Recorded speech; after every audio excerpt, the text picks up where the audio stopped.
Hello friends, હું છું care Vaghela ફરી આવી ગયો છું એક નવા વિડીયો સાથે। આજે આપણે આ વિડીયોમાં ડિપાર્ટમેન્ટ ઓફ પોસ્ટ ઇન્ડિયા એટલે પોસ્ટમાં આવેલી રિક્રુટમેન્ટ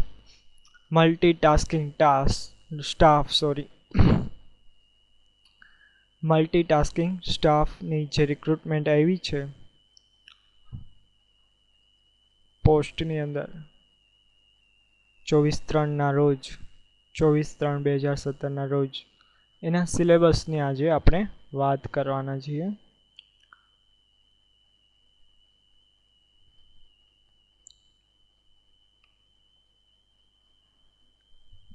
તો આપણે જોઈએ સિલેબસ અને એની પેટર્ન, એક્ઝામ કઈ પ્રકારની રહેશે જોઈએ। તો આ એક્ઝામમાં MCQ પ્રકારના ક્વેશ્ચન હશે, 100 માર્ક્સના ક્વેશ્ચન હશે અને બધા ઓબ્જેક્ટિવ ટાઈપના ક્વેશ્ચન હશે। તેમાં તે લોકોએ 4 પાર્ટ પાડેલા છે, પાર્ટ A, B, C1 અને C2 એમ 4 પાર્ટ પાડેલા છે અને પેપર 2 કલાકનું રહેશે એટલે 120 મિનિટનું પેપર હશે। હવે જોઈએ એમાં કયા પાર્ટમાં કયા સબ્જેક્ટ એને કન્સિડર કર્યા છે એ જોઈએ। એમાં પાર્ટ A છે જનરલ નોલેજનો છે, જેમાંથી 25 માર્ક હશે અને એના 25 ગુણ હશે, એક ક્વેશ્ચનનો 1 માર્ક રહેશે।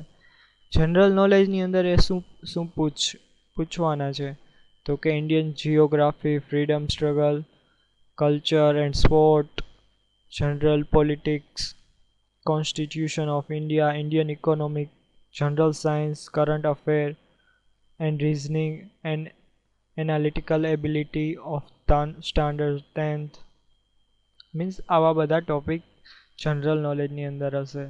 મોસ્ટ ઓફ ટોપિક જનરલ નોલેજની અંદર આવરી લેવામાં આવ્યા છે, જેમ કે ભૂગોળ છે, પછી બંધારણ છે, ઇકોનોમિક્સ છે, સાયન્સ છે, કરંટ અફેર, રીઝનિંગ, આ બધા ટોપિક પાર્ટ એની અંદર હશે, 25 માર્ક્સના હશે।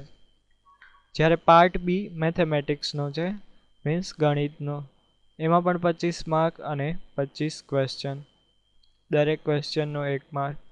એની અંદર શું પૂછશે તો કે number system, decimal and fraction and percentage ratio, profit and loss, simple interest, average means કામ ને મહેનતાણું, કામ અને અંતર, નંબર સિસ્ટમ, એવરેજ, નફો નુકસાન, આ બધા ટોપિક હશે। સાદું વ્યાજ, ચક્રવૃદ્ધિ વ્યાજ, જે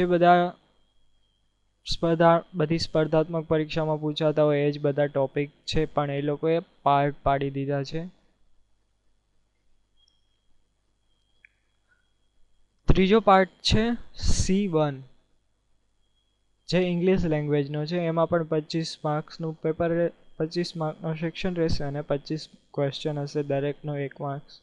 એની અંદર article, prepositions, verbs, synonymous, vocabulary, questions from a small unseen passage means ઇંગ્લિશને લગતા બધા ટોપિક્સ છે, જેમાં આર્ટિકલ્સ છે, પછી નાના એવા ફકરામાંથી ક્વેશ્ચન, એવું બધું પૂછાય છે।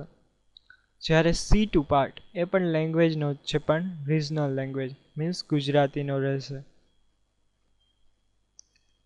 એની અંદર શું પૂછાશે તો કે મિશ્ર અને સંયુક્ત વાક્યોનું રૂપાંતર, સ્વર, સંધિ, અલંકાર, મુહાવરા અને લોકાયુક્તિ, અશુદ્ધ વાક્યોનું શોધન અને અપઠિત ગદ્યાંશ, આવું બધું પૂછાશે। જોકે એ લોકોએ અહીંયા ગુજરાતીમાં બહુ કંઈ બીજી એક્ઝામમાં પૂછાતું એટલું બધું આપ્યું નથી, છતાં પણ એ પૂછી શકે છે કદાચ, જેમ કે છંદ છે, જોડણી છે, એવું એ લોકોએ કન્સિડર નથી કર્યું એમણે સિલેબસમાં, છતાં પણ એ કદાચ પૂછી શકે, પછી તો કંઈ કહી ન શકાય।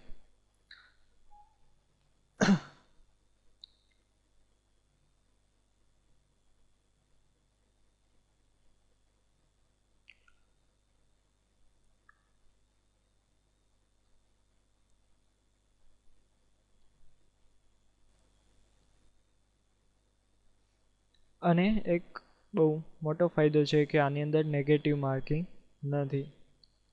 આ એક્ઝામની અંદર મીન્સ તમે બધા ક્વેશ્ચન ટિક માર્ક કરી શકો છો. હવે પાસ થવા માટે શું કરવાનું?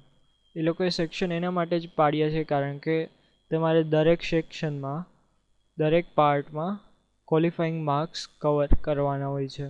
મીન્સ તમારે એટલા માર્ક્સ તો લેવાના જ. તે જે 4 પાર્ટ છે A B C1 અને C2 એ 4 પાર્ટમાંથી તમારે ક્વોલિફાઈંગ માર્ક્સ કવર કરવા પડે. જો એક બી પાર્ટમાં તમારે ક્વોલિફાઈંગ માર્ક્સ કવર ન થાય તો તમને ફેલ ગણવામાં આવે.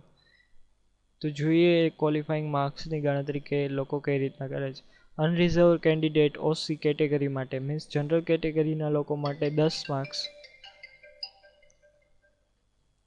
જનરલ કેટેગરીના લોકો માટે 10 માર્ક, જ્યારે OBC કેટેગરીના લોકો માટે 9 માર્ક્સ એટલે કે 37% એગ્રીગેટ માર્ક્સ કવર કરવા પડે. જ્યારે જનરલ કેટેગરીના લોકોને 10 માર્ક, એક પાર્ટની અંદરથી 10 ક્વેશ્ચન તો સાચા પડવા જ જોઈએ, એટલે કે 40% માર્ક એગ્રીગેટ કરવા પડે. જ્યારે SC/STના કેટેગરીના સ્ટુડન્ટને 8 માર્ક કવર કરવાના હોય છે, એટલે 33% એગ્રીગેટ.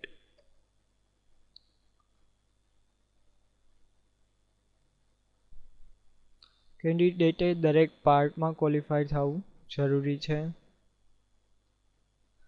ત્યારબાદ ડિસ્ક્રિપ્ટિવ એક્ઝામ પણ લેશે, જેનો સિલેબસ આ પ્રમાણે જ હશે કદાચ. જે લોકોને ડિસ્ક્રિપ્ટિવ એક્ઝામમાં બોલવામાં આવશે એ લોકોને આ પહેલી એક્ઝામના મેરિટના આધારે એ લોકોને બીજી એક્ઝામમાં બોલાવવામાં આવશે. જો એની અંદર કોઈને સરખા માર્ક્સ થતા હોય કોઈ બે વ્યક્તિને, તો એમાં જેની એજ વધારે થતી હોય એ વ્યક્તિને પહેલો ચાન્સ આપવામાં આવશે. અને જો 2 કરતાં વધુ વ્યક્તિના માર્ક્સ સરખા થતા હોય તો તેના 10મા ધોરણના પર્સન્ટેજને કન્સિડર કરવામાં આવશે. મીન્સ જેના પર્સન્ટેજ વધારે એને પહેલો ચાન્સ આપવામાં આવશે. સિલેબસમાં બસ આટલું જ છે. બીજું કોઈ ક્વેશ્ચન હોય ભરતીને લગતા અથવા બીજી કોઈ માહિતી જોતી હોય ગવર્મેન્ટ જોબ્સને લગતી, અથવા આપની પાસે કોઈ એવી માહિતી હોય તો આપ મને જરૂરથી જણાવી શકો છો. આપે મારો વિડીયો જોયો તે બદલ થેન્ક યુ. પ્લીઝ મારા વિડીયોને લાઈક કરો, સબસ્ક્રાઈબ કરો અને બીજા મિત્રો સાથે શેર કરો. Thank you so much.